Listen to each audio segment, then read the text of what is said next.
नमस्कार दोस्तों, संदीप यादव जी के गुरु यूट्यूब चैनल में आपका स्वागत है। दोस्तों, अपनी बात चल रही है आरटी राइट टू एजुकेशन, जिसमें पिछली क्लास में अपन ने बात किया था कि शिक्षा का अधिकार अधिनियम कब लाया, लोकसभा ने, राज्यसभा ने कब पारित किया और कब वो लागू रहा।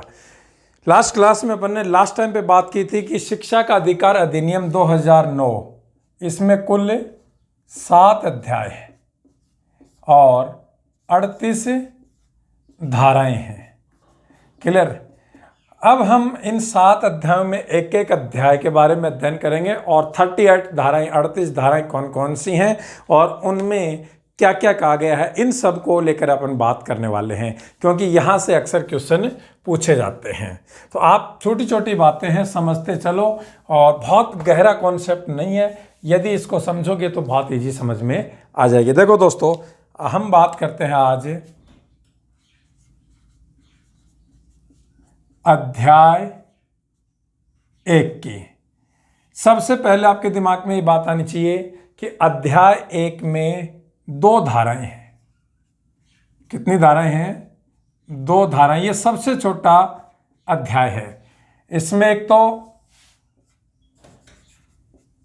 धारा 1 और धारा 2। क्लियर। सबसे पहले हम ये समझते हैं कि अध्याय 1 में किसका वर्णन किया गया है। तो आप क्या कहोगे? अध्याय 1 में शिक्षा का अधिकार अधिनियम 2009 है, इसकी प्रस्तावना। और प्रस्तावना में क्या क्या दिया गया है? इस एक्ट का नाम, और दूसरी बात इसका विस्तार।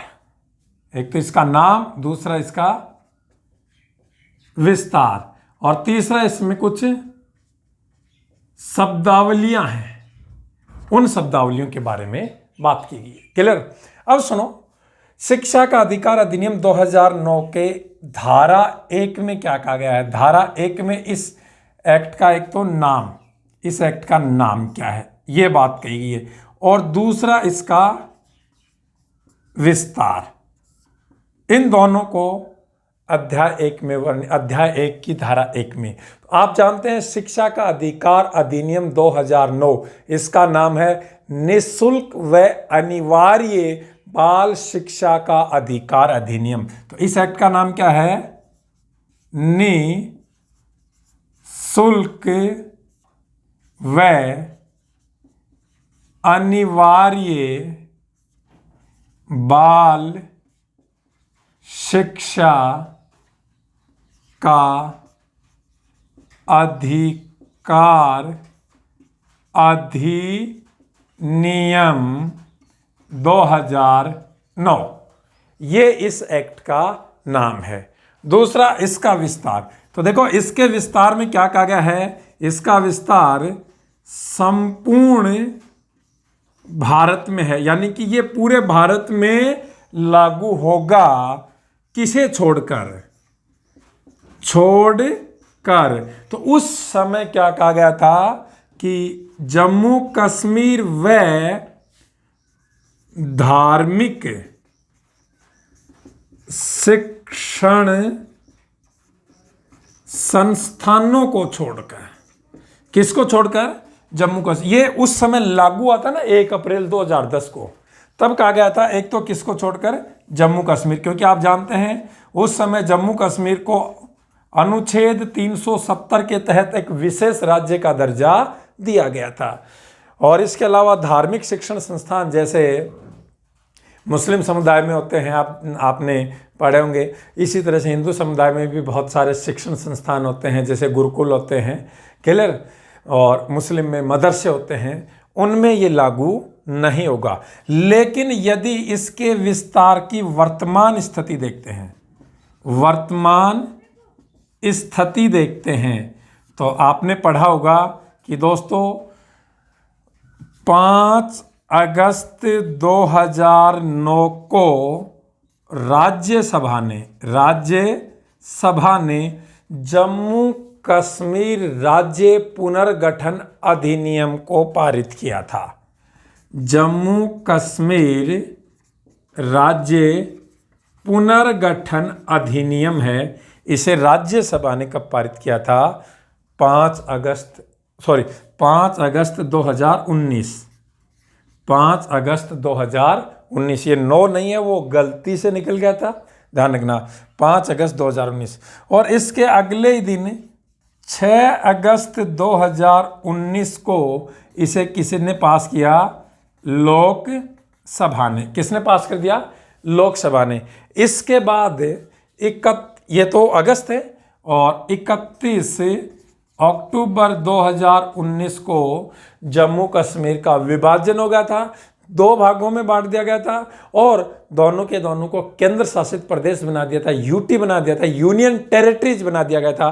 तो 31 अक्टूबर 2019 के बाद ये शिक्षा का निःशुल्क व अनिवार्य बाल शिक्षा अधिकार अधिनियम है, ये जम्मू कश्मीर और लद्दाख में भी लागू हो गया। तो लागू कब से हुआ है वहां पर? 31 अक्टूबर 2019। जैसे इसी तरह से ये तो RT है, इसी तरह से एक तो ये राइट टू एजुकेशन है, और एक राइट टू इंफॉर्मेशन है, RTI है, और एक कैग। ये पहले जम्मू कश्मीर में नहीं थे, वर्तमान में लागू हुए हैं। क्लियर? कब से? 31 अक्टूबर 2019 से। क्लियर? तो ये बात आपको समझ में आ गई होगी कि धारा 1 में क्या क्या बातें कही गई हैं। ठीक है, अब बात करते हैं कि इसकी धारा 2 की। अध्याय 1 की धारा 2। धारा 2 में कुछ शब्दावलियों का प्रयोग किया गया है। धारा 2 में कुछ शब्दावलियों का प्रयोग किया गया है, और हम समझने की कोशिश करते हैं कि धारा 2 में कौन कौन सी शब्दावलियों का प्रयोग किया गया है और उन शब्दावलियों का अर्थ क्या है। तो इन चीजों को हम समझने की कोशिश करते हैं धारा 2 में। क्लियर दोस्तों? तो देखो, धारा 2 में एक शब्द है बालक। बालक, यहां बालक शब्द से तात्पर्य है 6 से 14 वर्ष की आयु प्राप्त बच्चों से। 6 से 14 वर्ष की आयु प्राप्त बच्चों से, यानी कि शिक्षा का अधिकार अधिनियम 2009 में जहां कहीं भी बालक शब्द का प्रयोग किया गया है, उस बालक शब्द का तात्पर्य है 6 से 14 वर्ष की आयु का बच्चा। इसी तरह से एक शब्द और है प्रारंभिक शिक्षा। प्रारंभिक शिक्षा। आपसे पूछे प्रारंभिक शिक्षा से क्या तात्पर्य है? क्या पूछा जाए? प्रारंभिक शिक्षा से क्या तात्पर्य है? बारिश आ गई है थोड़ा सा। क्लियर? तो आप क्या कहोगे? प्रारंभिक शिक्षा से तात्पर्य है कक्षा 1 से 8वीं तक की शिक्षा, वो प्रारंभिक शिक्षा कहलाती है। इसी तरह से एक शब्द और है समुचित सरकार। इसी में उपयोग किया गया है समुचित सरकार। दोस्तों, समुचित सरकार से क्या तात्पर्य आपसे पूछा जाए तो समुचित सरकार का मतलब होता है राज्य प्लस में केंद्र सरकारें। क्लियर? और इस शिक्षा का अधिकार अधिनियम 2009 में जहां कहीं भी समुचित सरकार का उपयोग किया गया है, उसका मतलब है राज्य व केंद्र। दोस्तों, समुचित सरकार में राज्य और केंद्र सरकार, क्योंकि आप जानते हैं कि शिक्षा है वो समवर्ती सूची का विषय है। अर्थात समुचित सरकार में कहा गया है कि जहाँ कहीं भी सरकारी विद्यालय हैं उनमें सरकारें हैं वो निःशुल्क शिक्षा का प्रावधान करें। इसी तरह से देखें, एक शब्द और सुना होगा आपने, अनुवीक्षण। समझने की कोशिश करना। एक शब्द है अनुवीक्षण। आपसे यहां से क्वेश्चन पूछ लेता है कि अनुवीक्षण शब्द है, इससे क्या तात्पर्य है, तो आप उतना ही अच्छा जवाब दोगे कि अनुवीक्षण शब्द से तात्पर्य है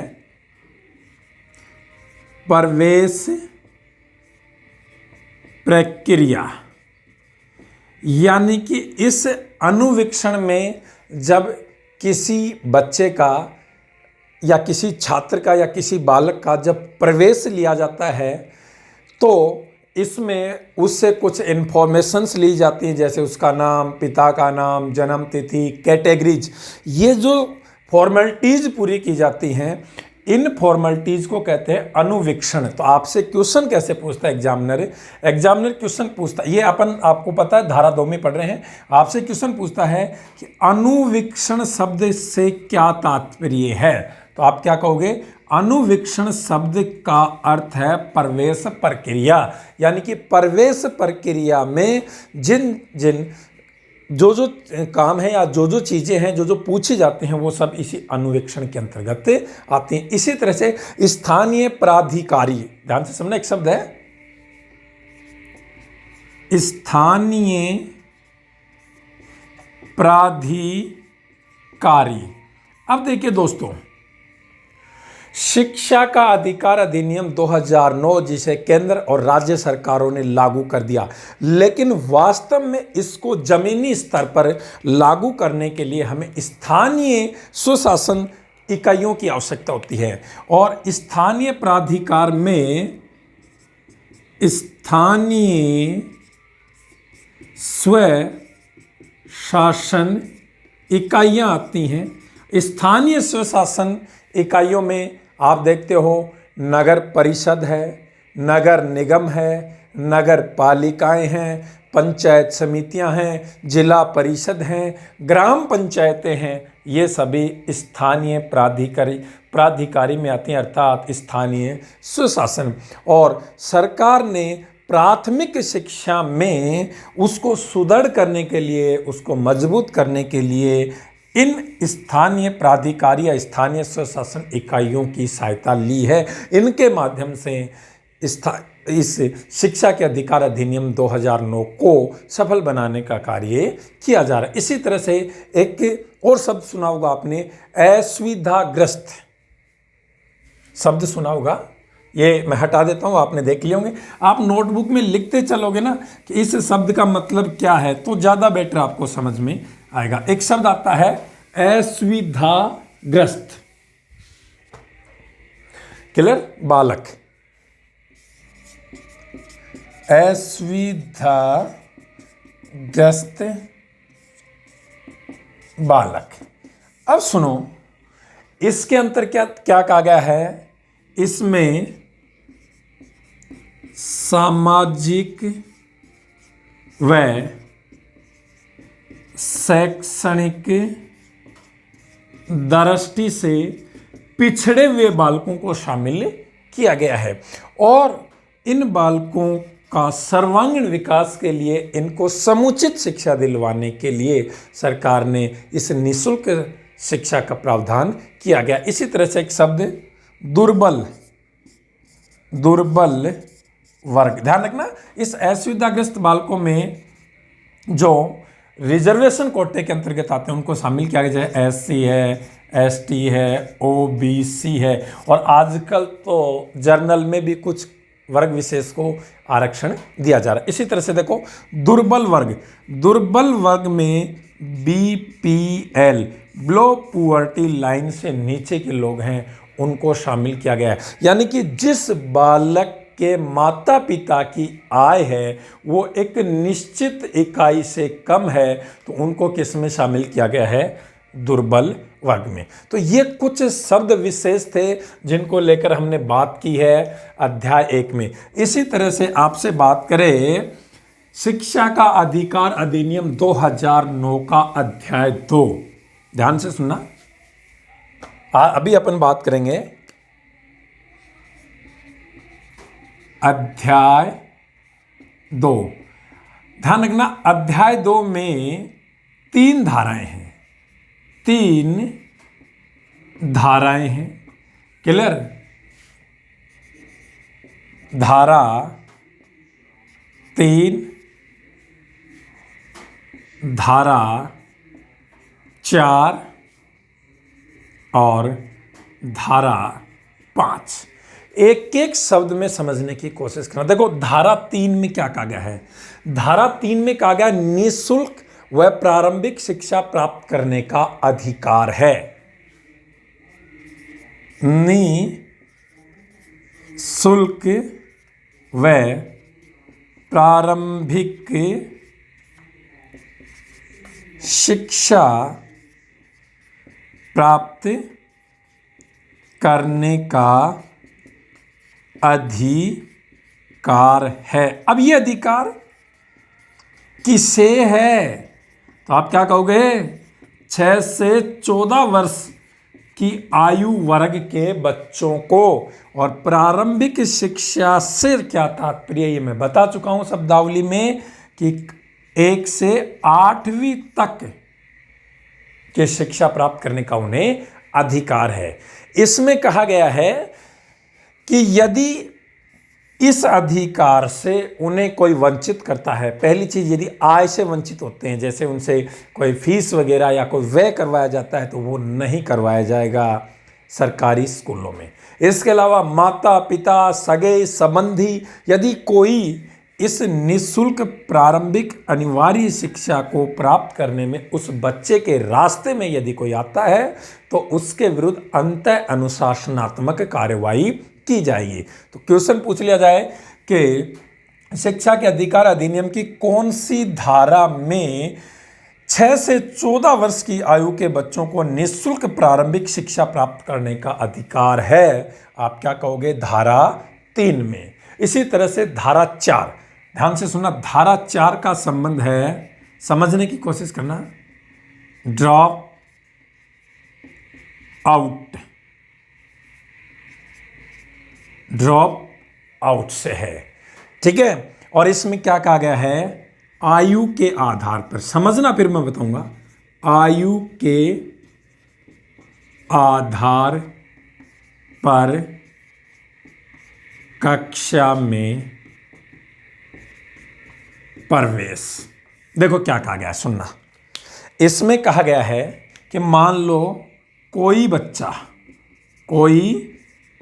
बच्चा है, वो दूसरी कक्षा में था, 2nd क्लास में था, और किसी भी कारणवश वो स्कूल को ड्रॉप आउट कर दिया, उसने स्कूल छोड़ दिया, क्लियर। और वो बच्चा दोबारा स्कूल आता है,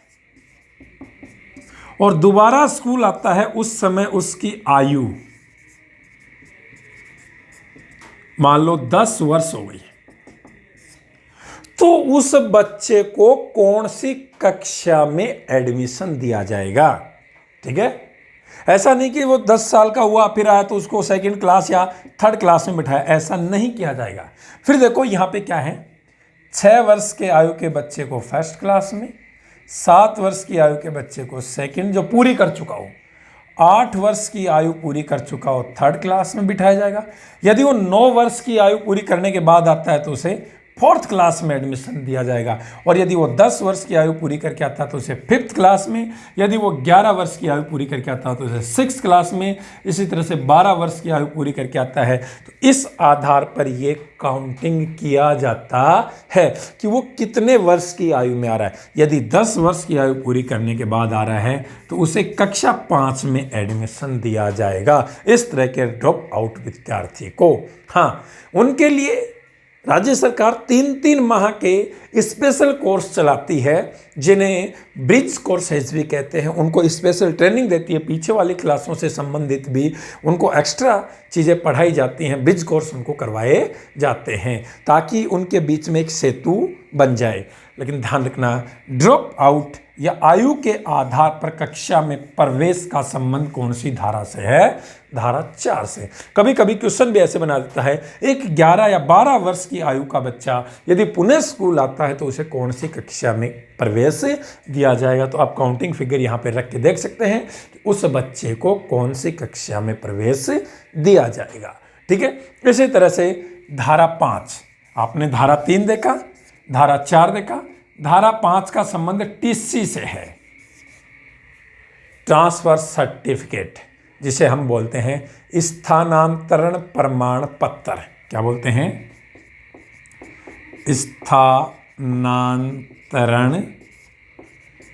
प्रमाण पत्र। देखो इसमें क्या कहा गया है, इसमें कहा गया कि यदि कोई विद्यार्थी किसी दूसरी स्कूल में जाने के लिए, यानी कि जिस स्कूल में पढ़ रहा है वो वहाँ नहीं पढ़ना चाहता है, कारण कोई भी हो सकता है, उस स्कूल में मन नहीं लग रहा, उस स्कूल में उसको पढ़ाई नहीं समझ में आ रही हो, कोई भी कारण हो सकता है, यदि वो उस स्कूल को छोड़कर दूसरी स्कूल में पढ़ना चाहता है तो उसे उसका स्थानांतरण पत्र या टीसी दी जाएगी।